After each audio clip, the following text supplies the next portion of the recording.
I'm Andy. And I'm Rich. And welcome back to Get Gaming, the channel by two gamers with a Y for gamers with or without one. Welcome back today for another installment of Monthly Math. Go on a journey with us into the past.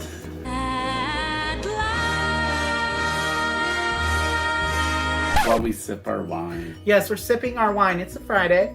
Mm-hmm. And I worked today. I also worked today. We are very working type people. And so we are going to be doing March, which it's currently the end of April. So we're trying to get this out before May 1st. I'm just dropping them all. Okay, guys, I'm dropping them all in a playlist for every monthly math we filmed so far this year. So check out this playlist up here. They're there in all their beautiful glory. So we're trying to get caught up on things. So we're going to reflect upon March. All the games we played in March. We played a lot of stuff in March. So let's get into the stats, shall we? In the month of March 2023, we played 47 plays, 33 unique games, 9 of which were new to you, and 8 of which were new to me. Which that also includes the BGA plays. So if we're talking at the table, it's like 12-ish between the two of us. Okay.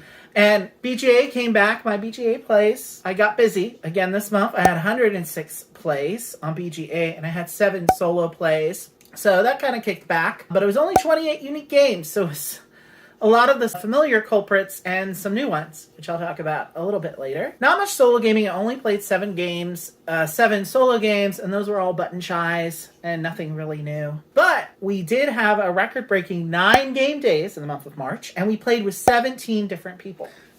That's really good. That is good. We are spreading the gospel. We are folks. board game sluts. Yeah, we are proselytizing. We introduced a lot of people to new games. We did. Which I'm going to go over. And a lot of fun was had. A lot of fun was had, especially with our new and dearest friend, John. Hi, John. Here, let's look into the camera and say hi, John. Do it with me. Hi, John. John, for those of you that don't know, is a designer of the button shy game Making Manhattan, who is a devout disciple of our board game Wednesdays and also other days. You know, he just kind of likes to drop in and play 6 games with us at a time, you know. He's called being a bro. Oh, yeah! Yeah. I think he's like one of your first bros. No, I've had lots of guy friends. I like how you think. No. I've never had any guy friends. Only likes women, except for John. So true. I like plenty of other guys, too. Which guys? Some of my dearest Who are friends these have been other mad. guys? What? Well, a couple of them are dead. Well, that's so. Don't jinx John. We don't want him to die.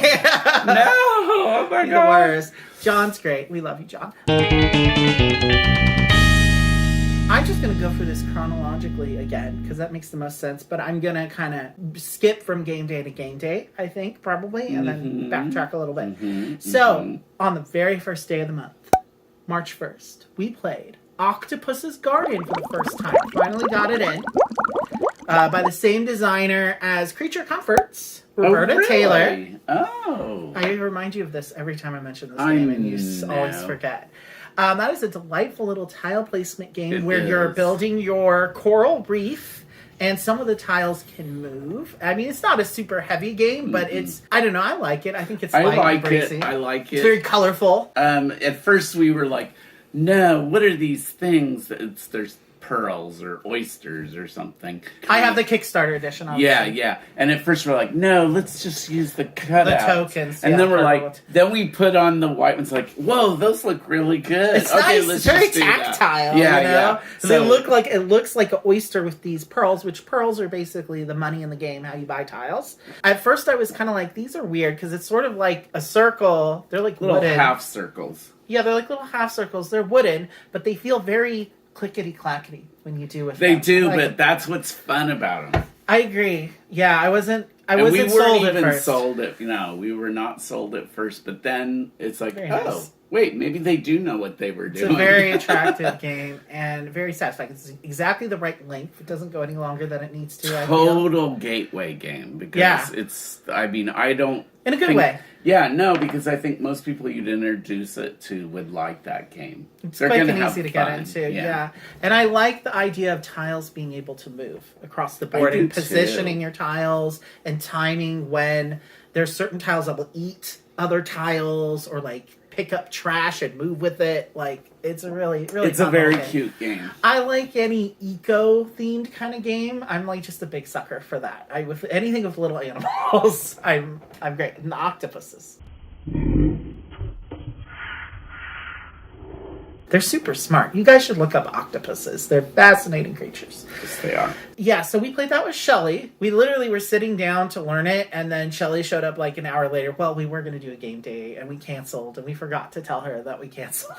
So they're like, oh, our bad. Why did you join us at this game where we just learned? And yeah, so that was the first day of the month. So we learned it and introduced somebody to it in one fell swoop. So that was a very productive Wednesday. And we've played it several times since. Like, We maybe have. just a handful of times. Like But still, 2 or 3. I would play it again. We introduced Jamila to it. She really enjoyed it. You know, it's super easy to pick up and get into is what I like about it. So, I mean, all I can say is, like, if you have these games, or I don't know if you would want to go out and buy them or something, but if you do, introduce somebody to them. For real. You know, Sharing is caring. Exactly. Find somebody and go, hey, you want to play a game? I mean, Because they like what it. am I going to do? Let the game sit on the shelf? We can't get through it Exactly. all the time. And it's nice. Again, I'll get into more. John has been really great at introducing us to new games as well. And we've been introducing him to a lot of games he hasn't played yet. That's what it's all about. That's what it's all about. So speaking of new games, Gubs was another new to us game that you got from Half Price Books. It's a game right game by the same designer as Stardew Valley. Are you kidding me? Cole Medeiros, yeah. Oh, Same guy. wow. It was his first published game, I think. It's a little take-that card game where you have these little gubs. They're like little slug-looking They're bugs, creatures. but gubs. They're bugs. Gubs. Gubs. Bugs. Yeah. And they're at war or something. I'm not quite sure They're what all just the lore moody. is. Yeah. They're just moody.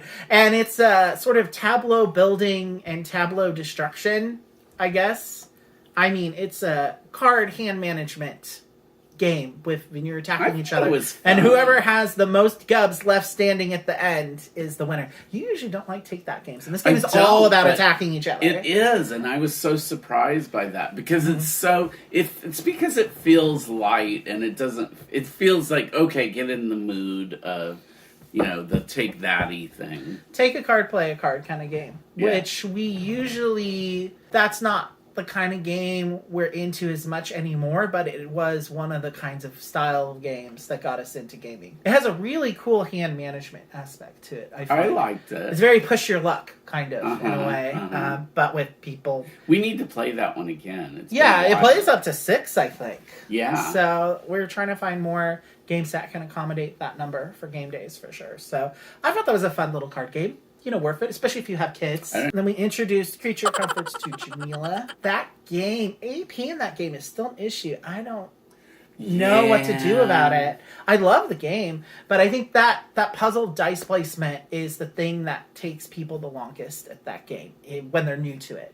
I think maybe we need to play it more repeat plays of it with people we've already taught it to see if it speeds up a little bit. I still love that game to death. It's cute as hell, but it is. It might be a better 2-player game. Yeah, don't you know. don't really want to play it with like a full group of people. 5. I've played it with 5 It's like, twice oh, now, and God. it takes forever. I don't know I why. agree. Even with people that have played a lot of worker placement games before, there's just something about that not knowing what your dice are till it comes to you. Also, people don't use other people's turns to like plan what they're going to do I on don't their know turn. why that is. I don't. Like you have 4 other people to doing their thing, resolving their dice. It changes a lot from one round to a next because there's like different. I don't know. You don't block people. So No, when the but first there's person different, goes in turn, and then you have all those other people's turns, that while they're taking their turn, you know what the dice are, and you have time to think about what you're going to do and where you're going to go. So I don't think know. it's the game. I think it's a play style issue of, okay, using other people's turns to decide what I'm going to do so I can take my turn more quickly and not keep people waiting. Because it just adds more and more time. I feel like saying, hey, people, it doesn't matter if you win or not. Just do something. I agree. like I don't care. People are trying to min-max, and they're taking like 10 minutes to decide what 4 actions they already placed their workers. It shouldn't be this big of a decision, like what you're going to do. No. Nobody wants to get an advanced degree in playing And this isn't game. even one person that we've had this issue with. I've played it. When I played it at CJ's, I played it with 4 other people, and you weren't even there. Yep. So I've played this with almost a dozen different people by this point, and I keep on... Well, anyway. The jury's out on that. It probably just comes down to when you go into that game, you have to go in with the mindset of, I'm going to figure out what I'm going to do before it comes to my turn, because otherwise it just adds. Or just try some It stuff. turns an hour-and-a-half game into a 3-hour ordeal. Like, it just drags it out. And I've gotten to the point where with new people, I'm always going to do the shorter game and do 6 rounds instead of 8. Because otherwise even at 6, it took me at CJ's, it took us 3 hours. And I was like, this is an hour-and-a-half game. This game is not heavy. But it's a common issue I've seen, and I think it just comes down to, even at a game day, how much social time do you want to allow? How much do you want to be that kind of person who's like, now I want you to be engaged, and you better be ready for your turn, Because sometimes people process different. I still love the game. Though it's still one of my favorite games. Because it's cute. It is cute. It is very cute. And it's a really good little worker placement game. Yeah. Yeah. It is. Beyond that. So, it's not just, it's but, aesthetic. We've I think never really been that, constipated when we're playing games. I think to Praetor and stuff like that. And we just It's just a game we've gotten through an hour and a half. It's like, just do, whatever. Again, just do something. I think it's the more familiar you get with the game, the more breezier it becomes, and the more comfortable you are with the way a game works, the more you know, oh, this is what I should do, this is what I should not do. When I'm learning games, I like it. It's like, well, what would you do? And I'm if I'm playing with somebody new, I'm gonna help each other out. I'm gonna tell them like, well, no, you want to do this because, and then. I mean, I don't want to quarterback them, but I also want to give them helpful advice if they're just kind of paralyzed, Right, exactly. It's like, you know what? If you win, so what? I don't. But care. I still want to trust you enough to do your own race, do your own strategy, whatever it is you're trying to work out. That's fine. Just don't take 10 minutes, because that's 5 people, that's adding a whole hour for one round. You know what I mean? I know, and not that much. You're just kind of sitting there, kind of like, Yeah, downtime can be an issue in that game. People take too long with resolving their things, so.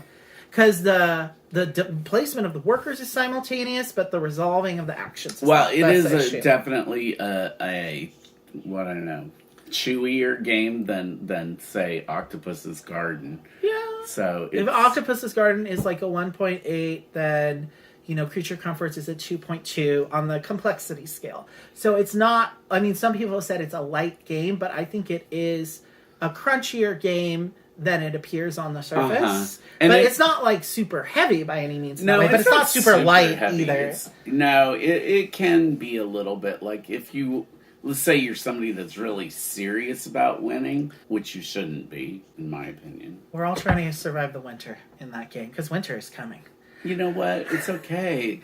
You know what they say, pneumonia is an old person's friend. Speaking of taking games too seriously, Rich had a first. We popped his Catan cherry, and Jamila and Shelley's Catan cherry all in one go. 6-player Catan with Janelle and her daughter Rihanna. I loved that game. Loved it. That was so much fun. Jamila did too. I was surprised you guys liked it so much. You know what? That was my favorite game experience for March. Really? For sure. Yeah. Okay. I enjoy Catan. It's not a game I personally would reach for unless I was with a certain group. Like John has said, he has... Ooh, somebody's hearing their name. John has said that he has expansions that help speeds that game up. So that's a game, if he wanted to play it, I'd be down. If it was just me and you, I don't know if it's the first thing I would reach for. You know what I mean? Because it reminds me too much of Ticket to Ride. It's sort of like Ticket in the network to Ride building and a little bit of Monopoly, but not exactly. And I hate Monopoly. I do too, but this game is so much cuter, But I like it way better than Ticket to Ride. So I agree. I don't even. I like Ticket to Ride. Okay, I played it online, BGA, a couple times, so it's helped me kind of maybe recover some of my past Ticket to Ride trauma.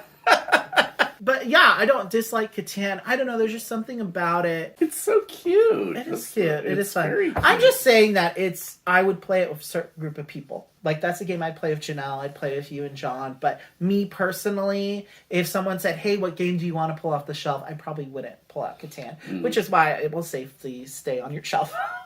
And we can play it when you want to play. I bought it because I liked it. So, and that's the base game only supports 4, as I understand. So it was awfully fun playing it with that many. Very However, long. Your opportunities are gonna like. It's tight. Yeah, it was so tight, and it's like I was trying to make it to the coast, and it's like, oh, I got cut off. So me and Jamila recorded a podcast. By the way, me and Jamila are coming out with a podcast soon, so stay tuned for details on that. But we recorded a whole episode about this play of Catan that we did, and we had like a 40-minute discussion because she had a lot of thoughts and feelings about it too. Like positive, but she was like was really fascinated. I think that's a great gateway game because it's very accessible to get into for people that aren't hobbyist gamers, but it gives you a lot of Euro-y kind of things strategy wise. So I think if I hadn't played other Euro games, I would have liked it more because I feel like it is kind of baby's first Euro. Like, it's a classic for a reason, right? So I enjoy it, but it's like I play it every once in a while, and I'm like, I'm good for a couple more months on Catan. When you're introducing new people to the game, that to me is like, that's really where the fun comes in. I agree. It's like That's what it's all about.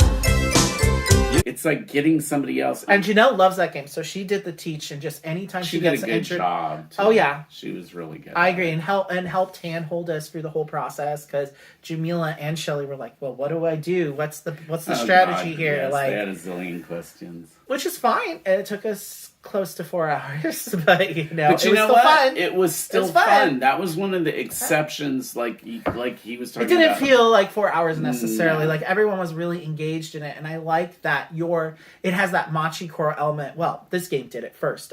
When other people roll, that can trigger things for you. So I like that kind of mutual engine building. With Machi Koro because I kind of felt something similar. It's different in the mechanisms, but it had that same kind of pleasing kind of way that it plays. I was enjoying the choices. It all comes down to making choices, and it was kind of fun. Fun game. I'm glad that we're playing some of the classics. For sure. I was surprised. I didn't think I would like it either. I had a feeling you would like it. I was but curious about... I didn't know, really, how you would react to it, and I was surprised how enthusiastic you were about it. But, again, I think a good teach really makes all the difference for a game like that. And I think Janelle and Rihanna did a fantastic job, again. Yes, take your friends, hold them by the hands and lead Let's them succeed together. Make sure they like the game. You don't... Yeah, that's what's important. That's your responsibility as the person introducing people to the game that you really love. And it's nerve-wracking sometimes because you really want them to like it. So I think it's important, if any game that you're teaching, to remember that you can make or break someone's enjoyment of the game based on how you go about it. And not just how you go about the teach, but how you go about taking them through the game itself and not taking advantage of your superior knowledge. That's an important thing. Not just trouncing everyone just because you can. Be like, hey, maybe try not to win so that those people can enjoy it. I'm not saying throw the game, but I'm saying try to help people with the strategy along the way so that they can understand the game. If you haven't experienced that yet. I mean, it's the joy of being a teacher. Really. I agree. That's what it's all about.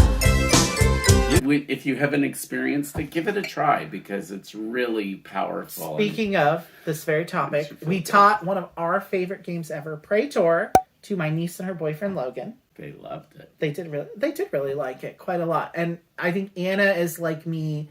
Euros are like that sweet spot for her, where she gets to flex her brain and the sort of just pure strategy that is an open information Euro like that. Now, Praetor isn't a perfect Euro, and I still think it's too long.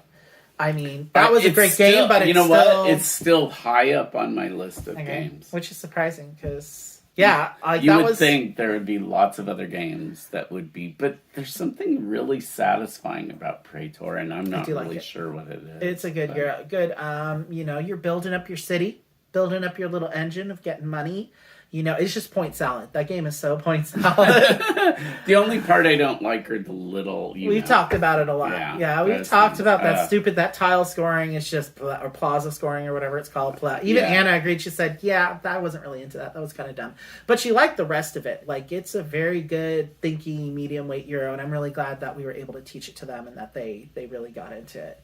Great. Still too long.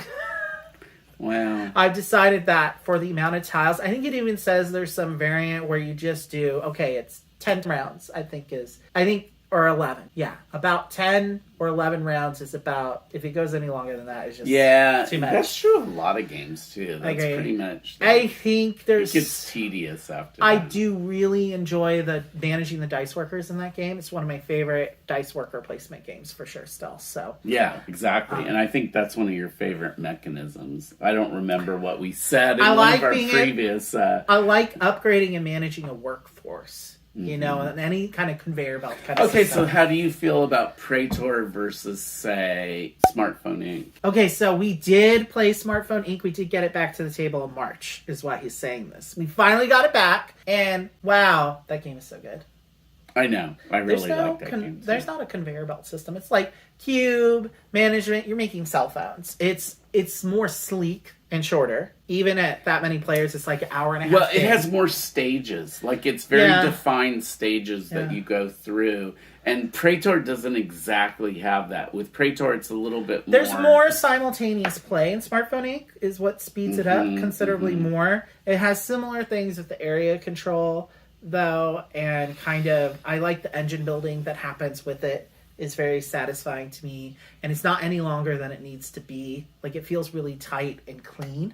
Whereas Praetor feels like a big, epic behemoth, but I like that epic experience that it gives me, and that thinky place. Whereas Smartphone Inc., I get some similar kind of Euro vibes, but in a cleaner, tighter package. So, it depends on the mood I'm in. I guess you're right. But I like having Smartphone Inc. fills a good niche for when you want that Euro-y economic game kind of experience in a shorter time frame. When I got that, it was like, I'm so tired of these farming games. You wanted a modern theme. Yes, and I do think it fully delivers on that. I like, agree. if you're tired of ancient civilizations and all the rest of the stuff. I like economic games. I like the idea of running my company and, trying to have the most efficient, kind of...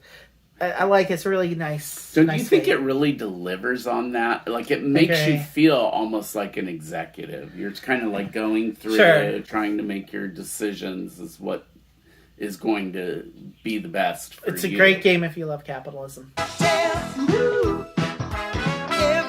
Your cubes are your phones. It's very abstracted in a way, but it doesn't feel that crazy abstracted. I guess I do feel like I'm running a company and selling product, but the product is cubes. Right, but if you were the head of a company, you're going to be just looking at data. You're going to be looking at stuff on a spreadsheet. The thing I like the most about that game is it has some of the easiest setup because everyone gets their own plastic tray for all their tokens to organize them. Oh, so God, there's no mess. So good. No muss. For that. No fuss. That game is the literal definition of clean and smooth.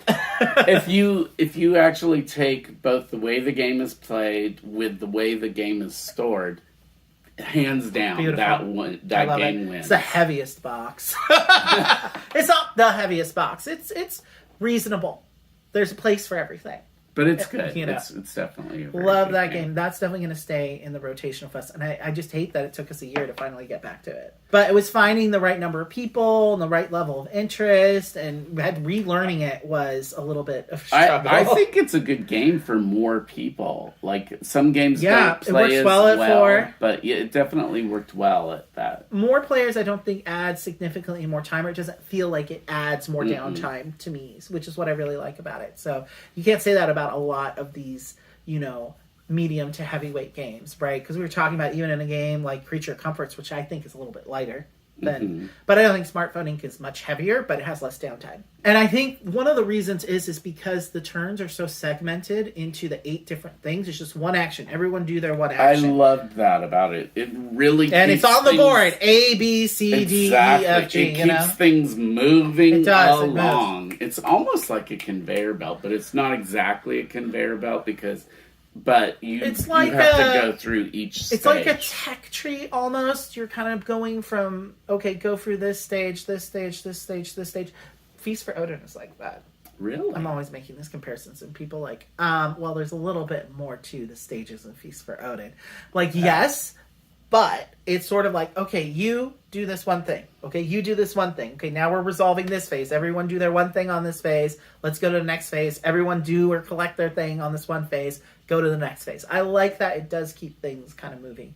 Yeah, so great game. Smartphone Inc. Can't recommend enough. And very affordable. I think it's still MSRP of like $40 or $48. No, it was even less than that, if I remember. Well, no, it's at least 30 something. It is over 30, but it's not that much over that. Which, for a big box, hour and a half, medium weight Euro, that's pretty good. You're going to feel like you got your money's worth. Yeah. So, moving along with our game days. So we had a game night with John, Jamila, and Mike, and he introduced us to some more games, like Friday the 13th, which is a Reiner Knizia card game. That I really liked. Yeah, it's one of those you don't want to take card kind of things, like Six Nipped. I'm really actually pretty good at these kinds of games, where it's like, you want to be the person that can get to 13. You don't want to go over 13. As soon as you go over 13, you have to take the whole stack, and it's a game where it's like golf. You want the lowest score, so if you have to take a big pile of cards, you're gonna get 20 points or something off of it. It is a lot like Six Nipped, though. It is, but you know what I love about Friday the 13th? I like the art. I like the art. It's good. I fell in love with the art. There's like cats. I'm not a huge cat person. Ladders, unlucky cats, things. But it was really... Those cards are awkwardly oversized squares. It's hard to hold the hand. Because you have a lot of cards in your hand at the start. They are. So that's my only real complaint. And it's fun. It's a fun little 4-player card game. It's a good fun. They're like in different colors. So it's like very easy. Like, what is it, like yellow, green, and... The 13s are like red or something. I think. I like the way that color is used in it. It makes it very easy to play. Like conceptually, it's really easy to play. I like games that are a little like based on chance.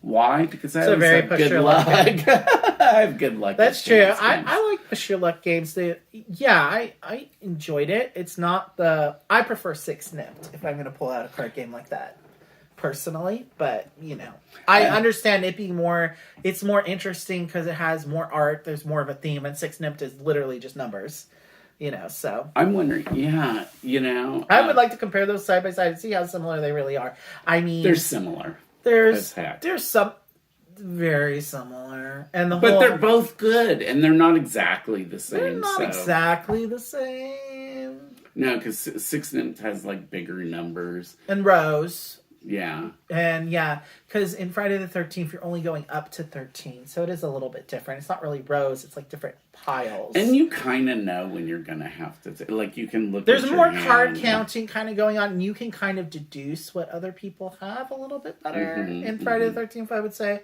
But it was a fun little game. And then we introduced John to Life Millennial Edition. I don't even think a lot of people have heard of this or know about it, but I don't even know. I got it probably... It's much more simplified than regular Life. It's probably I think I got it 5 or 6 years ago. You got it at Target, yeah. I think it was probably since I've known you. It was less than $20, as I recall. But it's the millennial version of Life now with crippling debt. It actually says right on the box. It's cute. It's good for a laugh. It's not what I would call a good game, but we did it at the end of the night, and John was just like, This game is so bad. I love it. Yeah, it is. It's so bad it's good. We used to do a film thing called Spig, which was so bad it's good. That is one of those games. But yeah, I would definitely put this in the so bad it's good. Yeah, you have jobs like yoga instructor, but you have to pay rent, and like some of the houses you get are like your mom's basement or a van by the river. Yeah, you want the low. You still got to pay rent on that van by the river. Yeah, you I guess insurance is a bitch, right? To get the money and start amassing it, because you basically, how much money you have is how you go around the game board. And you can just circle that one thing over and over again. You know what? Be careful. Don't have too many children. No, and they don't want also, kids. You can always, you get some money for them, but sometimes you just have to have them. I like kicking them out of the car personally. It's like, get out of here. Get out of here. I don't need you. I wish I could sell my kids.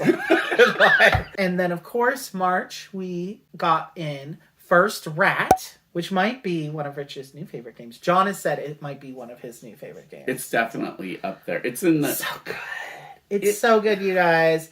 First Rat. Don't let anyone say, well, it's kind of light. Like, no, it isn't. There's lots to this It's game. medium weight. I think it's gateway friendly, but I think it's sort of like you've gotten your first foot through the gate, like your full body's in the door, you know? Exactly. And it doesn't matter if it's not that, like, it's not intimidatingly It's hard. like if a roll and a move and a Euro had a baby. Because you're not rolling to move, but the way that you move the rats is kind of interesting, I feel. It's very interesting, and especially as you add more, you start being able to do more and more, and it's a bumping track. I feel like this is a game where it's like, just be creative. Like, you have so many different opportunities.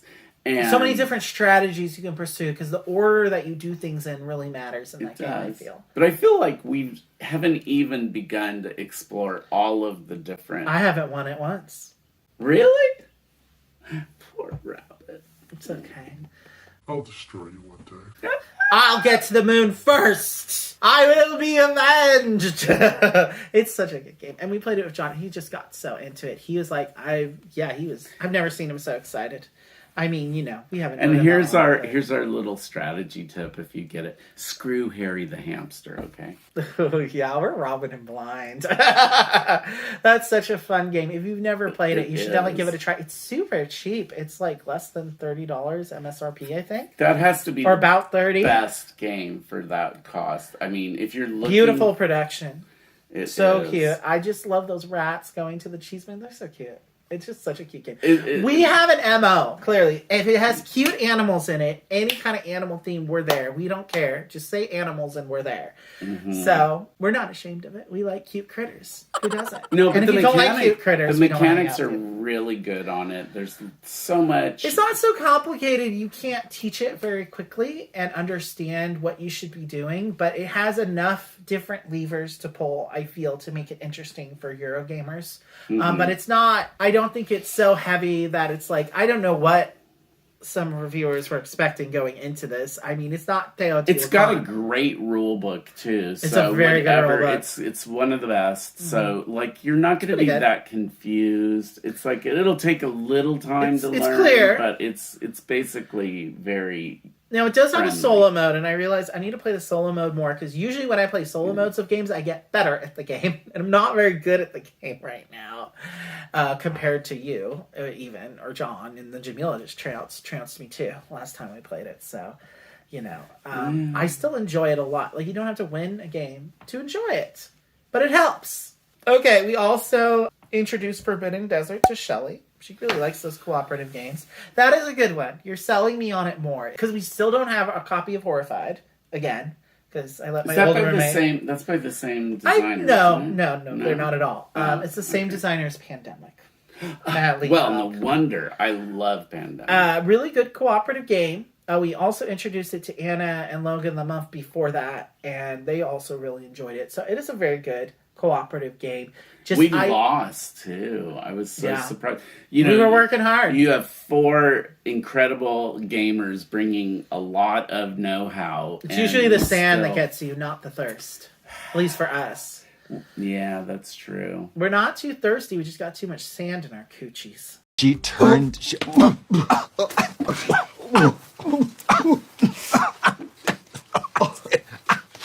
Yeah. Just like why you don't like going to the beach. And more I do, but I don't like laying in the sand. Okay. You don't want sand in your coochie. Speaking of sand and the ocean, we played a lot of Silver and Gold in the month of March. Yeah. That was our new obsession. Really good flip and right. I'm glad I'm getting you into flip and rights. That's the So best that's a very one good I've one. tried so far. Okay, I switched from wine to whiskey. I switched from wine to nothing. Okay, so also this month we played 4 of John's games. So you didn't play a couple of them, but together we played. Oh, I didn't tell you guys about the Foster the Meeple Game-a-thon that I participated in. I did not win anything in the giveaways, but I did have. I wasn't there for the whole 24 hours, but I got at least 6 hours of gaming in during that, in which I was able to try some games like Paint the Roses, Bang. Okay. I think I messed everyone up in Bang because I was shooting at people I guess I shouldn't have been shooting at.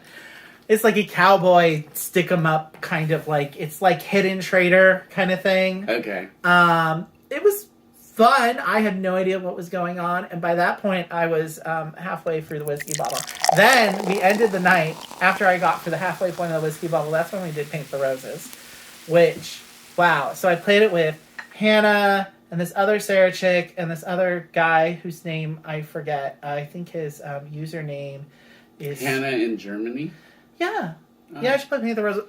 Hi, Hannah. Hi, Hannah. I also played Dragonheart with her. We got some solo. We did like sort of like solo together. We did Ugly, Griffin Inn, and Food Chain Island as part of the Game-a-thon. So we got some, video chat solo together stuff in, which was really fun.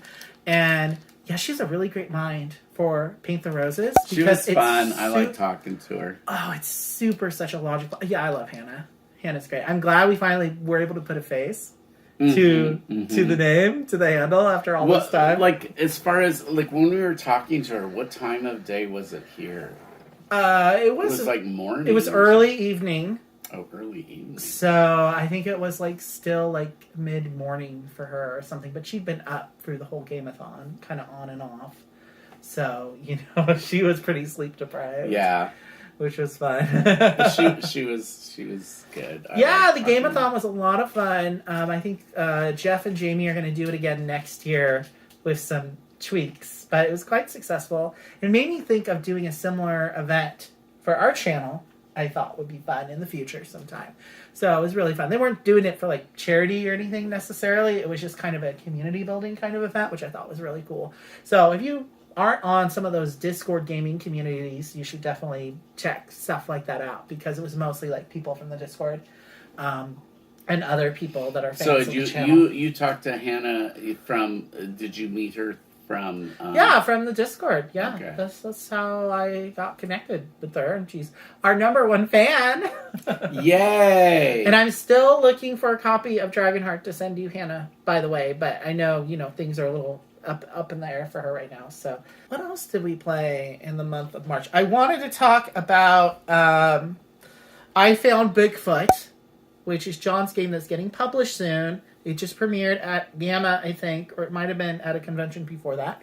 But that's being published by Thing 12 Games, and that's the one that, is obviously it's getting published, so it's gone through the most development, other than his button shot game, Making Manhattan, which we still haven't played. We played like almost 6 of his other games. And we still haven't played his one published game. I know, that's a little strange. But yeah, I'm really excited to be able to cover some of his games on the channel. That'll be really fun. In the meantime, we're helping him playtest them. So we're like officially we're like developers now. Not really, but it just feels...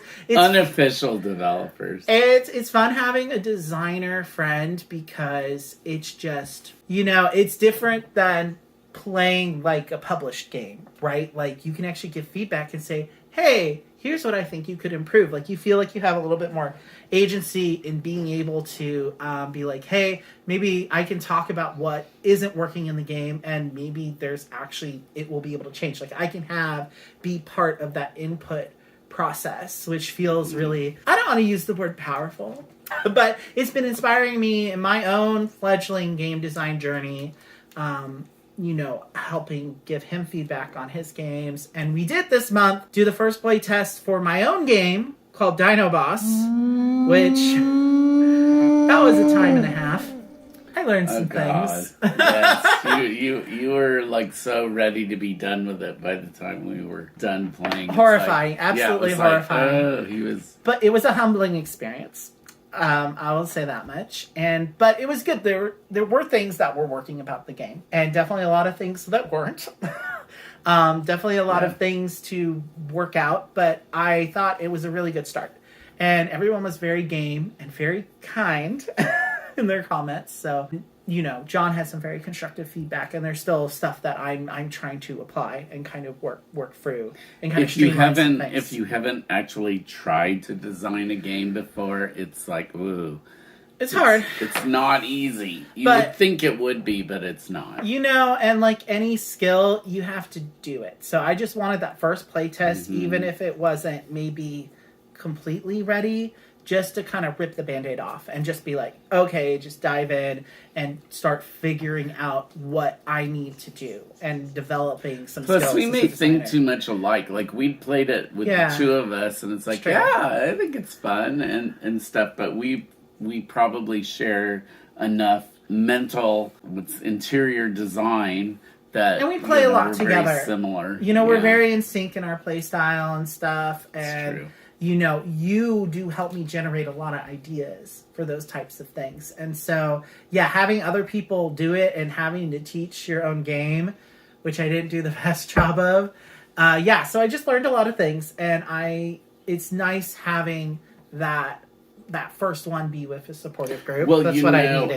As a teacher, one of the things they say is that when students can actually be the teacher, it's very important for that additional. It carries over to a higher level. You'll bump it up to a higher level. The next play test I do, I'm going to just give my rule book, such as it is. And I'm just going to watch and see what happens. But it needs to get to a certain point before I'm ready to do that. But I think that would be the next step with that. So I did learn a lot from that first play test about what I need to do with the game to get it to a place where I can just, step back. But it's not quite there yet. But we did the first step. And as much of a mess as it was, people still had fun. So that was the biggest takeaway for me that made me realize, there's something here that can be developed. I definitely think so. And John has been a big inspiration for that, and I've been very grateful for not just for his friendship as a designer and a fellow board gamer, but as a person as well. So may the Lovefest continue. Speaking of Lovefests, I did introduce you to Can't Stop in the month of March. Okay. Late in the month of March, or was it in April? I still am. It was probably in March, but I'm still. I can't stop playing. Can't stop. I never said I was a role model. But what about the way that it's implemented on BGA? I find a little weird. It's automated. It's like I'm trying to think like how would this work, and you're rolling dice, and you have 4 dice that you're rolling. This is a racing game, essentially. It's very pitchy of luck. Because you're moving these little tokens up, I think is it 11 different tracks? Yeah. And they're different lengths, so there's 12. And the middle one is 7, because that's the most common dice roll. And you're rolling these 4 dice, and you can basically move 2 tokens at a time, because you can have your dice. If you have like a 3 and a 4, you could have that be a 7 and move 7, or you could move 3. I think you need to combine 2 dice to move up any of the tracks. So if you had like a 3 and a 4 and a 2 and a 2, you could move up 7 and 4. And then, if you're feeling lucky, you could re-roll your 4 again.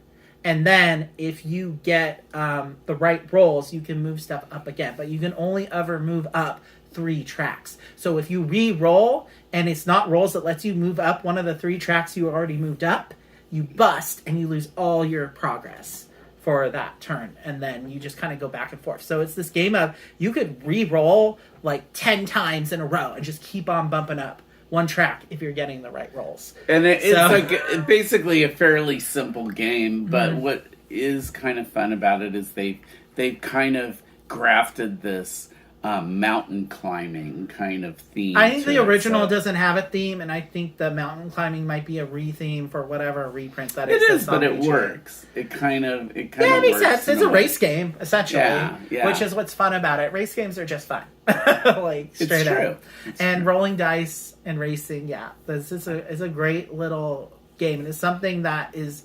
I don't want to... It's almost replacing Yahtzee for me now. You don't want to know how many times I've played it so far in April. But and I introduced it to you, and you really loved it because it's this really simple game. It's one I'd consider getting a physical copy of and seeing if it translates to the same fun factor when you're like literally having to figure out the math of the dice yourself. It's not just certain complicated. things about the way that it lists. Sometimes it says 3 and 7, but then sometimes it's just 3 and then 7, and you think Because you have 4 dice, so there's 3 possible combinations of 2. it's just. I don't know if the weird. order matters. I'm not quite sure. People who know the game really well or played it both physical and on BGA can weigh in on this. But my impression was that you could have 3 different combinations, and then it would matter which ones you're choosing. Okay. So I think on BGA just always gives you 3 different options, even if some of those options are essentially the same. I know. Because you have to pick 2. So you could have 3 different combinations, and the 2 of them are like 10. It says- but you could pick the 10, and then you could pick It something that's says not the 5 10. and 10, and then underneath it'll say 10 and 5. So if somebody wants to weigh in on this mystery, because I'm not quite sure I don't what the get answer it. is either. Like, I want to see how that actually would work. Because you can recombine automated.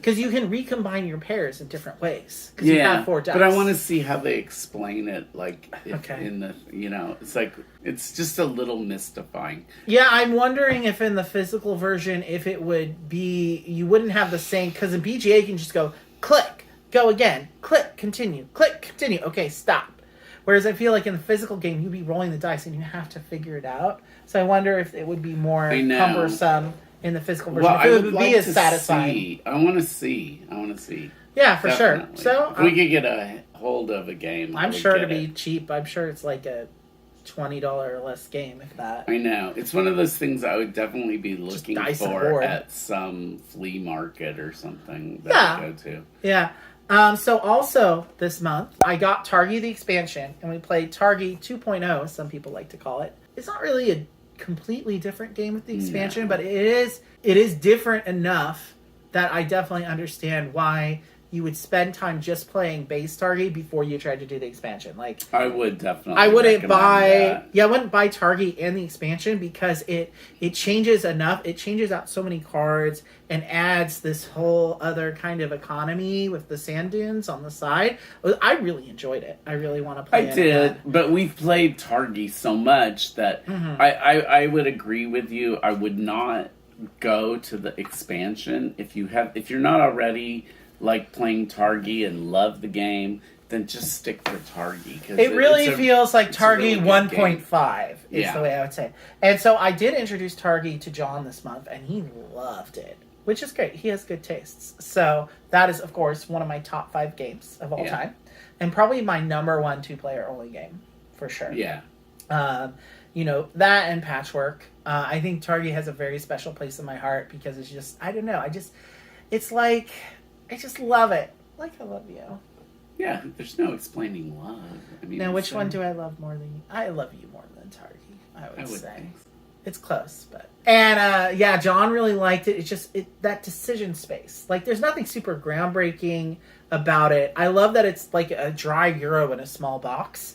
But It is that. it's It even is more that, than for that, sure. though. It's like there's something so satisfying about it. The decision space it puts you in is just so...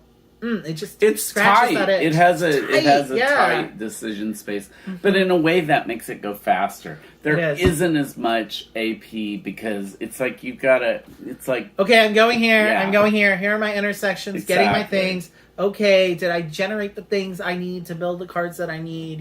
It's like very snappy. it yeah. is snappy. Yeah, and I think he enjoyed that about it. And we got through that game in 50 minutes.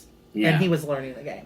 Honestly, you can. I think Yeah. that's a game you can get through in that amount. And even with us, when we have a lot of AP, it takes maybe like an hour, 15, hour 20 at most. At so most, yeah. so it's one of my favorites. And playing the expansion, I liked what the sand dunes and the water economy kind of added to The it. water thing was the most interesting thing to me. And the Targi giving you extra abilities. I like that, them going counterclockwise. I mean, I'm not water. going to say it was a good expansion. I agree. We're not trying to like say don't get the expansion. We're definitely saying get the expansion. But if you haven't played regular Targi, by all means, get the base game and play that a lot. You'll love it.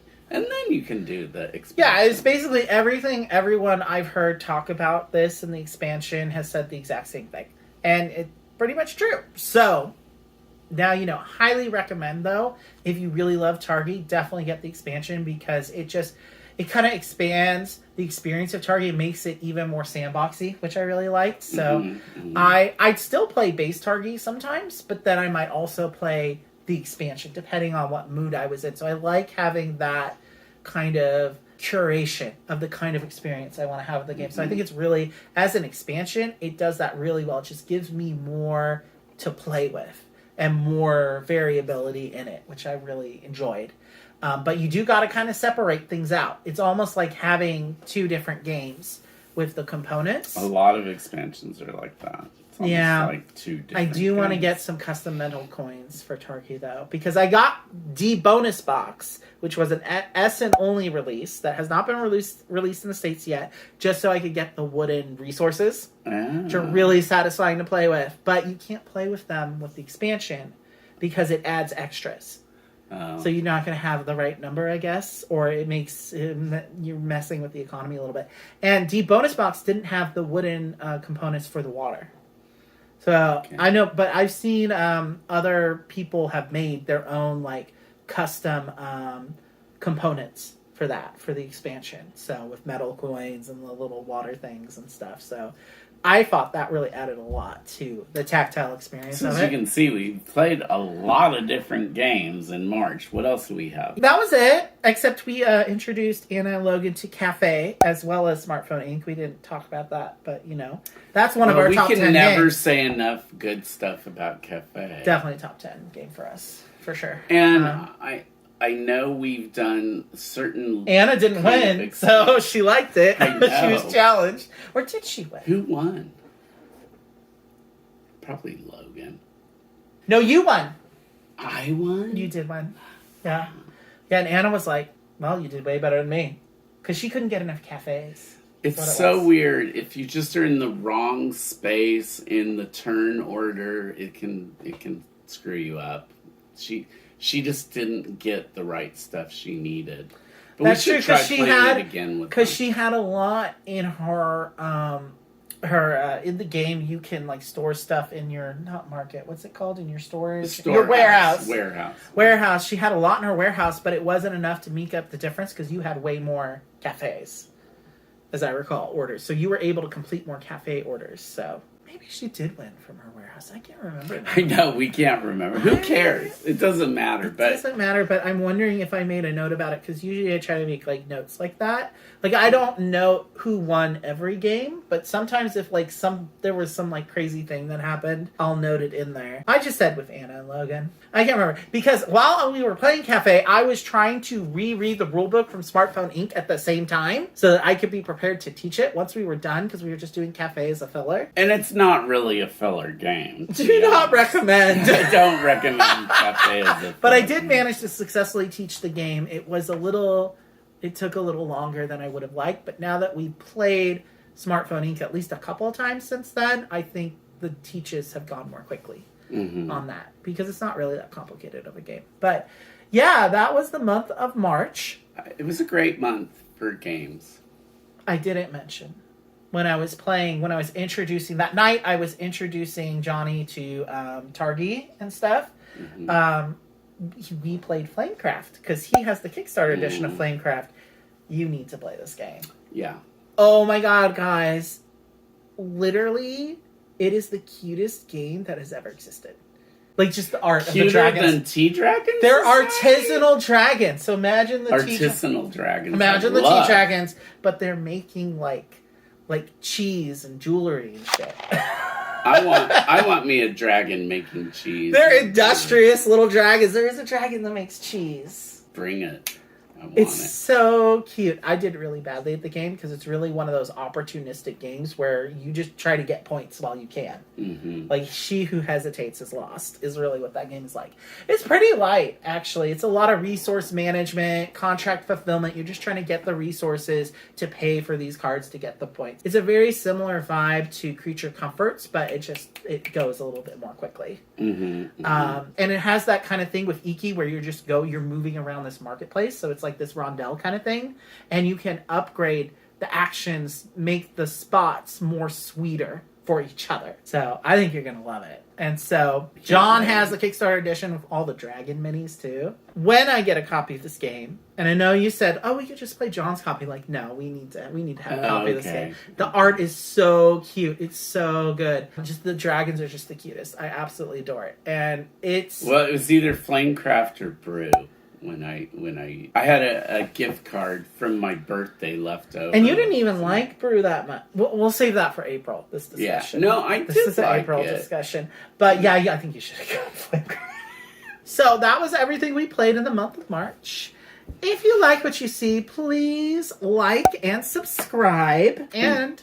hit the bell notification. ding! And, of course, remember to always be gay. To crime. Don't get caught. And...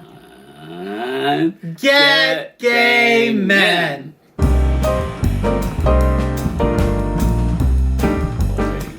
What are you talking about? For Halloween, being that gremlin lady with the lipstick. Yeah, the meme. Little trollop gremlin. Yeah, she's looking Slut. pretty Slut. DTF. Oh. She's a hoe for sure. I know it's so hard to feel this. Well, hi! 1, 2, 3. Do you know how to do stage select? No, you gotta go. Okay, did we? Oh! Was that good? Oh. We should watch it on camera and see how good it looked. Bitch! You ready? I know you did. Michael, David, Brian. I did not have any Davids. I did not Brett. ever have any Brians or Brett. Really? I had a lot of Davids, Brians, Michaels, Matthews. Don't get me started on Matthews. Gamers with or without... wait, that's a W. A Y. Gamers with or without one. You don't need one. You're still welcome. Hi. So you're putting out